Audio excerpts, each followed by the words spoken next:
Por venir a la segunda jornada de Enferciencia, una sesión científica, divertida, amena, organizada por la Academia de Enfermería de la Comunidad Valenciana. Hoy tenemos con nosotros a 5 personas que nos van a contar desde un punto de vista científico su visión de la vida, de muy distintos aspectos. Hoy vamos a tratar de combinar arte y ciencia. La ciencia que nos une hoy es las ciencias de la salud, especialmente la enfermería, pero en general las ciencias de la salud, una disciplina de enfermería antigua, que se pierde en el origen de los tiempos, porque lo de cuidar a otro, cuidar a otra, es desde luego muy histórico, y el arte, bueno, arte sobrado el que van a tener las personas que vais a ir viendo aquí ahora mismo en el escenario. Va a empezar con nosotros Juan Manuel López. Juan Manuel López es un enfermero militar, es académico de la Academia de Enfermería de la Comunidad Valenciana, pero está aquí especialmente como enfermero militar con una larga experiencia y trayectoria en zonas de conflicto. Esas zonas que hacen que cuando vemos imágenes en el telediario mientras estamos comiendo hagan que nos removamos de la silla, porque él es capaz y ha sido capaz de llevar la salud y la felicidad a esas zonas donde por desgracia se ha perdido. Y precisamente va a venir a hablarnos de eso, del arte de cuidar en tiempos difíciles. Juan Manuel López.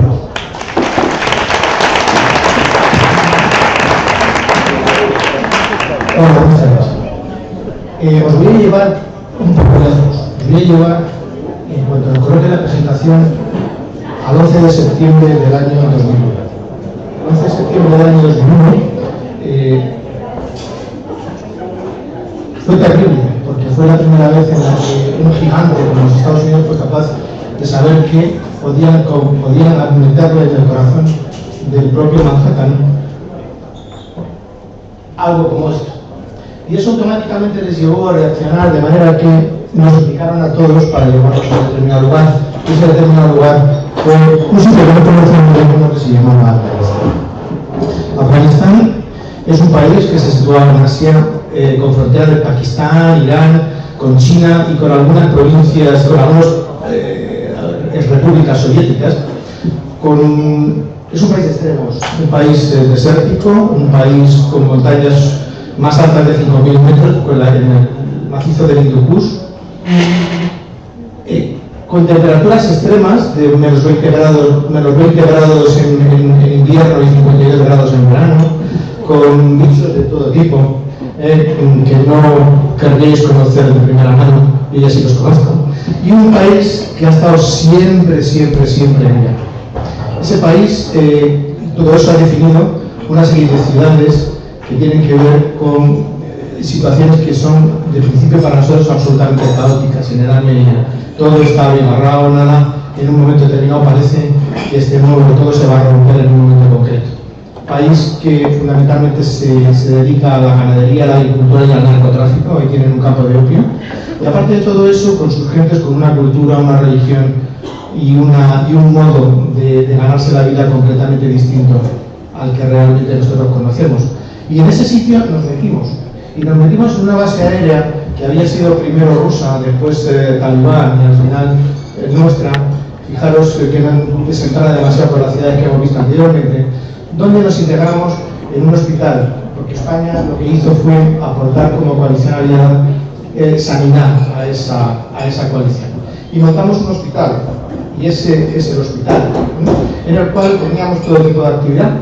En ese hospital nos metimos un equipo de sanitarios militares, entre los que íbamos 6 enfermeros militares, los cuales tuvimos una actividad asistencial frenética, fundamentalmente desde el punto de vista del montaje de una consulta con curas, en las cuales tuvimos desde impétigos que curamos como pero se curaron todos bien, como podéis ver a continuación.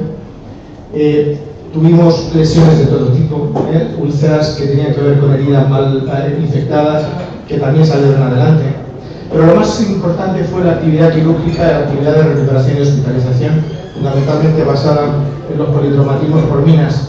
Afganistán es el país más minado del mundo. y eso traía como consecuencia esto. Pacientes que en un momento determinado, ganaderos que tenían que ya sacar de su mano a pastar, y como consecuencia de ello pisaban minas y nos automáticamente se suponía que teníamos que hacer amputaciones regladas, de manera que suponía tanto actividad quirúrgica como actividad en recuperación, como actividad posterior en, digamos que la rehabilitación posterior del paciente para devolverlo a su medio natural. No solamente fue malo todo, también trajimos alguna plaga al mundo, y ese es el ejemplo y la constancia de qué pasó. Pero lo fundamental que hicimos fue una campaña vacunal, porque también hicimos promoción de la salud y prevención de la enfermedad. Una campaña vacunal que se basó en el hecho de que Afganistán es uno de los 4 países endémicos de poliovirus salvaje. Fue una campaña vacunal de polio, tenía una alta tasa de parálisis flácida, y además, como encima era un país en conflicto, toda su cadena sanitaria estaba absolutamente interrumpida, había una baja tasa de inmunización y un aumento de casos cada vez más importante. Los objetivos de intervención fue que teníamos medios para poder solventar esta problemática por medio de una campaña de vacunación. Nos interesaba mucho conocer la realidad sociosanitaria de la zona y queríamos inmunizar por ello el mayor número de niños. ¿Dónde lo hicimos? Pues lo hicimos en las poblaciones de al lado, las cuales nos dimos cuenta que todas eran edificaciones de adobe, que había una carencia absoluta de alcantarillado y agua corriente, que las aguas residuales iban siempre a pozos ciegos, que los alimentos frescos estaban sin refrigeración alguna. Ese era las tiendas que había en la zona, a esas temperaturas que hemos visto absolutamente demenciales. ¿Cómo hicimos la planificación o cómo consideramos las etapas que teníamos que hacer para la intervención? Analizamos la situación y nos dimos cuenta que había una dificultad importante para hacer una angustia epidemiológica, porque había una dispersión geográfica muy importante, teníamos un grandísimo problema con el idioma, con lo cual los intérpretes eran para nosotros fundamentales. Y además nos llamó la atención de que todos los niños que venían para vacunarse iban acompañados por sus hermanos pequeños, no venían adultos con ellos, con lo cual preguntarles algo era, bueno, pues la conversación que se tenía con un niño, lejos de un adulto. Había una dificultad muy importante en el transporte de material, dificultad que tenía que ver con que teníamos que traer el material desde el territorio nacional, que venían vuelos directos. Había que transportarlo desde la base hasta la zona de consulta, donde lo hacíamos. Y por último, había que hacerlo en un puesto de vacunación donde las temperaturas eran lo suficientemente importantes como para que la cadena de frío no estuviera muy bien garantizada. El objetivo de la intervención fue, primero, vacunar, y la importancia que tenía era si lo hacíamos por vía oral o por vía pinchada. Y eso no lo solucionaron porque una asociación de padres de un colegio de niños decidió donar las vacunas y nos donó en tipo sal, con lo cual ya no hubo ni que pensar. Y la Dirección de Saneamiento del Aire, la Dirección de Saneamiento del Aire también actuó compensando las que nos podían faltar. La cadena de frío se solventó por medio de cajas isotermas en el transporte aéreo de María Bagrán, que eran 14 horas de vuelo, y el segundo eslabón era desde la base hasta el puesto de vacunación, que era aproximadamente una media hora por medio de neveras portátiles isotermas. La población diana, la que nos llegaba, pero lo que nos dio fundamentalmente fue un rango de edad entre 4 meses y 13 años de la comarca de alrededor. El total de vacunados fue prácticamente el mismo en chicos más o menos. La entrevista se registraron datos, en principio se hacía una entrevista para evaluar si había contraindicación en la vacunación. Se hizo un cuestionario sobre características familiares, conocimiento de vacunas y experiencias vacunales, y se les daba una cartilla de vacunación porque pensábamos hacer una revacunación como posteriormente hicimos. La consulta humanitaria fue la que elegimos como lugar de vacunación, estaba muy cerca de la base. La difusión del programa, que parece mentira que se puede hacer una difusión del programa, pero se hizo por medio de carteles en la puerta de la consulta, una campaña a través de radio local y por último una transmisión boca a boca entre los usuarios, porque aunque parezca mentira, existía confianza de que la vacunación era algo bueno.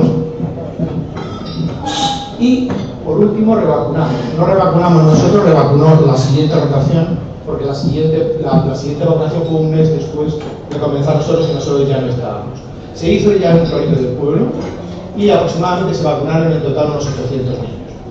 Las conclusiones que sacamos, dos fundamentales. La primera, que es posible tener una campaña vacunal en un escenario muy propicio, aunque haya dificultades logísticas y de comunicación.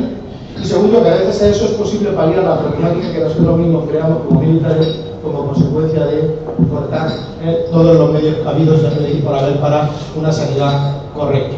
Y lo publicamos. Está publicado en Gaceta Sanitaria en aquella época y tenéis la razón. Y nosotros, con esto acabo, hasta el infinito y más allá, los militares y civiles en ese sentido no tenemos ningún problema. Donde sea, donde vayamos, los enfermos militares somos como somos y nos planteamos, miramos y decimos, pues seguro que se puede hacer. Y aquí está. Así que nada, muchas gracias.